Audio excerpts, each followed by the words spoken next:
कि आखिर कोई गैंगस्टर कैसे बनता है। और आज हम जिस गैंगस्टर के बारे में बात करने जा रहे हैं उसका नाम है विक्की गोंडर।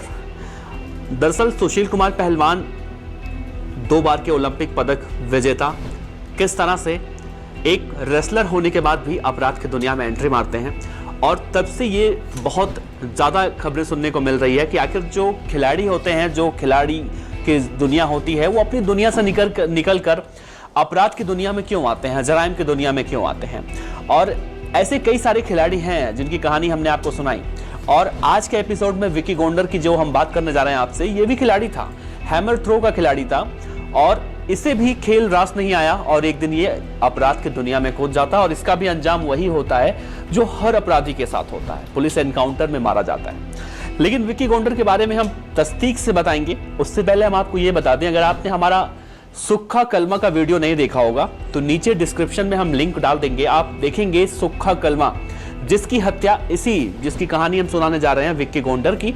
विक्की गोंडर ने किस तरह से सुक्खा कलमा की हत्या की थी, वो भी तब जब पंजाब पुलिस सुक्खा कलमा को जालंधर से नाभा जेल लेकर जा रही थी कोर्ट से पेशी करने के बाद। तो शुरू करते हैं, विक्की गोंडर के बारे में बात करते हैं। तो वो साल था 1990 जब विक्की गोंडर इस दुनिया में जन्म लिया। 1990 का वो साल था।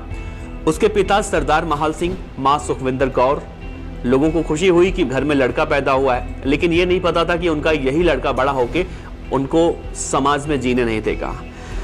बड़ा होता है, 2 भाई 1 बहन है, अपने घर में सबसे बड़ा था ये।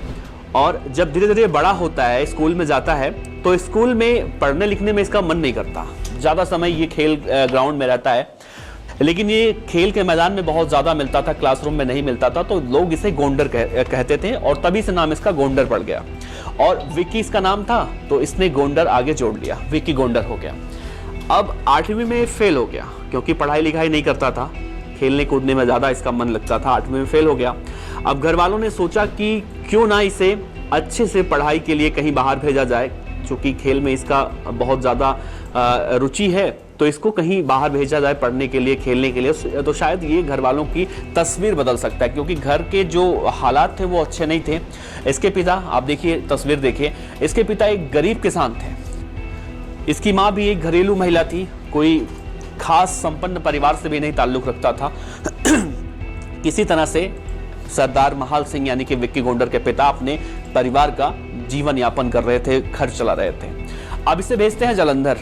8वीं पास हो जाता है, उसके बाद जालंधर जाता है। वहाँ एक एकेडमी में इसका दाखिला किसी तरह से वो दिलवाते हैं, और ये अच्छा खेलता भी है, पढ़ता भी अच्छा है, और कई 2 gold medal, 1 silver medal national level पर जीत के लाता है। लेकिन इसी दौरान उसकी मुलाकात होती है कुछ आपराधिक जो तत्व के लोग होते हैं, जो अपराध करते हैं, अंजाम देते हैं अपराधों को, उनसे इनकी मुलाकात होती है, जिसमें उसका नाम था प्रेमा लाहौरिया, लवली बाबा। ये 2 लोग ऐसे होते हैं जो इसके परम मित्र बन जाते हैं, और इसे अपराध करने में बहुत मजा आने लगता है। मतलब लूट, फिरौती, हत्या, इस तरह के वारदातों को धीरे धीरे अंजाम देने लगा। घर वालों को मालूम चलता है तो घर वाले पहले तो समझाते हैं, जैसा हर किसी के घर वाले करते हैं। तो घर वालों ने पहले इसे समझाया कि भाई ये सब मत कर। उसके बाद ये नहीं मानता है तो घर वाले इससे पूरी तरह से इसे त्याग देते हैं, क्योंकि कहीं ना कहीं जब घर का कोई भी व्यक्ति ऐसा निकल जाता है तो पुलिस के रडार पे तो पूरा घर आता है। तो इसीलिए घर वाले पेपर में इश्तिहार निकलवाते हैं कि इससे हमारा कोई लेना देना नहीं है। अब इनकी दोस्ती बहुत अच्छी चल रही थी। ये तीनों गैंग बना चुके थे और अपने वारदातों को अंजाम दिया करते थे। लूट, फिरौती, हत्या, चोरी, इन सब घटनाओं को अंजाम दिया करते थे। और धीरे धीरे पूरे पंजाब में इनका वर्चस्व जो है कायम होने लगा। और उसी दौरान सुक्खा कहलवा, जिसकी कहानी मैंने आपको बताई है, नीचे डिस्क्रिप्शन में लिंक है। सुक्खा कहलवा का अपना एक अलग जलवा चल रहा था पंजाब में। उसकी फैन फॉलोइंग बहुत ज्यादा देखने को मिल रही थी। सुक्खा कहलवा और इन तीनों में से एक जो था प्रेमा लाहौरिया। प्रेमा लाहौरिया की दोस्ती सुक्खा कहलवा से होती है। सुक्खा इनके विरोध में रहता है क्योंकि उसका अपना अलग वर्चस्व रहता है और इसका अपना अलग वर्चस्व रहता है। तो इन दोनों में किसी दिन किसी बात को लेकर कहासुनी हो जाती है। सुक्खा कहलवा और लवली बाबा को लेकर दोनों आपस में मारपीट करते हैं, रास्ते अलग अलग हो जाते हैं। और उसके बाद सुक्खा कहलवा लवली बाबा को घुसकर उसके घर में घुसकर गोली मार देता है और लवली बाबा की हत्या हो जाती है। लवली बाबा की हत्या के बाद विक्की गोंडर को बहुत आघात पहुंचता है, क्योंकि लवली बाबा ही वो शख्स था जो जराइम की दुनिया में विक्की गोंडर को लाने में बहुत महत्वपूर्ण भूमिका निभाता था या निभाया था। तो जब लवली बाबा की मौत हो गई, सुक्खा ने लवली बाबा को मार दिया, तो विक्की गोंडर ने कहा कि अब तो मैं सुक्खा से बदला लूंगा। और करीब उसके कई साल बाद, 2-3 साल बाद, जब नाभा जेल में ये था, सुक्खा कहलवान रखा गया था और उसे पुलिस 2015 में जालंधर ला रही थी पेशी के लिए कोर्ट में। और जब कोर्ट में पेशी के दौरान जब वापस नाभा जेल में शिफ्ट करने पुलिस जा रही थी, तो उस दौरान पुलिस के साथ 4 से 5 गाड़ियों का काफिला था, 2 थानेदार थे, कई सारे कांस्टेबल थे। लेकिन विक्की गोंडर अपने बदमाशों के साथ वहां पर पहुंचता है और पुलिस के सामने ही सुक्खा कलवा की 60 गोलियां मारकर हत्या कर देता है। हत्या करने के बाद वहां पर भांगड़ा भी करता है कि मैंने लवली बाबा के हत्यारे सुक्खा कलवा को मारकर बदला ले लिया। अब पुलिस के ऊपर सवाल खड़े होते हैं कि भाई, पुलिस कस्टडी में अगर किसी अपराधी की हत्या हो जाती है तो पुलिस के ऊपर बहुत सारे सवाल खड़े होते हैं। पुलिस इस पूरे मामले में तेजी से कार्रवाई करने की कोशिश करती है और आखिर एक दिन ये दोनों, प्रेमा लाहौरिया और विक्की गोंडर, पुलिस की गिरफ्त में आते हैं और इन्हें नाभा जेल में शिफ्ट कर दिया जाता है। लेकिन नाभा जेल ब्रेक कांड का नाम आपने सुना होगा। नाभा जेल को ये लोग कहीं से किसी कड़ी निकालकर ये लोग वहां से फरार होने में कामयाब हो जाते हैं और पुलिस के लिए एक और बड़ी चुनौती हो जाती है कि भाई, ये तो जेल में से भी भाग गए। अब पुलिस के ऊपर लगातार मीडिया का प्रेशर रहता है, सवाल उठता है कि आखिर जेल में से कोई अपराधी कैसे फरार हो सकता है।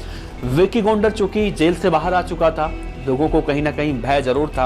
अब पुलिस को एक दिन सूचना मिलती है, ये 2018 की बात है, पुलिस को सूचना मिलती है कि राजस्थान के किशनगढ़ के एरिया में कहीं विक्की गोंडर छिपा हुआ है अपने साथी के साथ। पुलिस वहां पर पूरा इंतजाम करती है, दबिश देती है कि आज विक्की गोंडर और उसका साथी प्रेमा लाहौरिया किसी भी तरह से पुलिस की गिरफ्त में आ जाएगा। देखिए, जब ऐसी कोई घटना होती है या फिर इतने वांछित अपराधी होते हैं तो इनको पकड़ने के लिए पुलिस को पूरी टीम बनानी पड़ती है और इतना आसान नहीं होता है कि ऐसे कुख्यात अपराधियों को पुलिस आसानी से पकड़ ले। तो पुलिस की टीम गई वहां पर भारी संख्या में, दोनों तरफ से गोलीबारी हुई और ये दोनों ही बदमाश वहां पर ढेर हो गए, मतलब उनका अंत हुआ। विक्की गोंडर कभी पकड़ा नहीं जाता। विक्की गोंडर बहुत शातिर बदमाश था। इसके पीछे एक रीजन था, इसके पीछे जो मुख्य वजह था, विक्की गोंडर कभी फोन का इस्तेमाल नहीं करता था, क्योंकि उसे पता था अगर वो फोन का इस्तेमाल करेगा तो पुलिस उसे आसानी से ट्रेस कर लेगी। और यही बात वो प्रेमा लाहौरिया को भी समझाता था। लेकिन इन दोनों के अलावा जो तीसरा इनका एक साथी था, उसे ये बात नहीं समझ में आती थी। उसे फेसबुक चलाना था, सोशल मीडिया चलाना था और इसी वजह से पुलिस को वो लीड मिलती है और पुलिस को सफलता मिलती है और ये दोनों ही कुख्यात अपराधी इस दुनिया से रुखसत हो जाते हैं। इस पूरे कहानी को लेकर आप क्या सोचते हैं, क्या राय रखते हैं, आप जरूर साझा कीजिएगा। साथ ही विक्की गोंडर के बारे में अगर आपको और भी कुछ जानकारी लगे कि जो हमसे छूट गया है तो नीचे कमेंट बॉक्स में जरूर बताइएगा। और इन दोनों में सबसे खतरनाक कौन था, सुक्खा कलवा या विक्की गोंडर, ये भी जरूर बताइएगा। और एक रिक्वेस्ट आप लोगों से, आजकल हम देखते हैं कि सोशल मीडिया पर छोटे छोटे वीडियो क्लिप्स जो वायरल होते हैं इन बदमाशों के, तो लोग बहुत तेजी से फॉलो करते हैं और ऐसा लगता है कि जैसे ये बदमाश ना हो, कहीं के मतलब प्रधानमंत्री हो जो आ रहे हो, इनकी इतनी इज्जत होती है, इनके पीछे ऐसा म्यूजिक लगाया जाता है, इनको ऐसा पेश किया जाता है कि जैसे ये किसी देश के राजा हैं, किसी देश के मुख्यमंत्री प्रधानमंत्री हैं, ऐसा इनको ट्रीट किया जाता है। तो ऐसे ना करें और खास तौर से ऐसी गतिविधियों में आने से तो आप बिल्कुल बचें। साथ ही हमारे इस चैनल को लाइक कीजिए, सब्सक्राइब कीजिए, इस वीडियो को शेयर कीजिए। आपका बहुत बहुत धन्यवाद। पर अच्छी लगी हो तो लाइक कीजिए, सब्सक्राइब कीजिए, साथ ही बेल आइकन का बटन दबाइए पीडीएफ न्यूज की खबरें सबसे पहले देखने के लिए।